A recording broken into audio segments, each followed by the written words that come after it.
तर Microsoft down झाल्याने जगभरातील अनेक बँक, आयटी याशिवाय मीडिया, एअरलाइन्सची सेवा विस्कळीत झालेली आहे आणि याचा फटका भारताला मोठ्या प्रमाणात बसलाय. कॉम्प्युटर आणि लॅपटॉपवरती अचानक ब्लू स्क्रीन दिसते, त्यामुळे मोठी समस्या निर्माण झालेली आहे.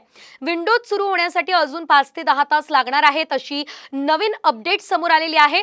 मायक्रोसॉफ्ट सर्व्हर ठप्प झाल्यानंतर केंद्र सरकार आता मायक्रोसॉफ्टच्या अधिकाऱ्यांच्या संपर्कात आहे. याशिवाय केंद्रीय आयटी मंत्री अश्विनी वैष्णव यांनी देखील या प्रकरणाबाबत अधिकाऱ्यांकडून सातत्याने माहिती आता घेतलेली आहे आणि पुढे देखील ही माहिती घेण्याचं काम हे सध्या सुरू आहे.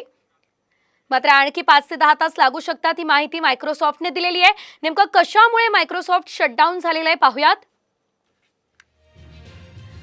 अझूर बॅकएंड वर्कलोड्सच्या कॉन्फिगरेशन मधील बदलामुळे सिस्टीममध्ये अडथळे निर्माण झालेले आहे.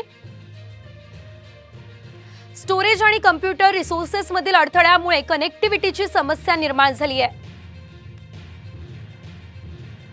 कनेक्टिव्हिटीच्या समस्येमुळे मायक्रोसॉफ्ट 365 लॉग इन सेवेवरती याचा परिणाम झालेला आहे.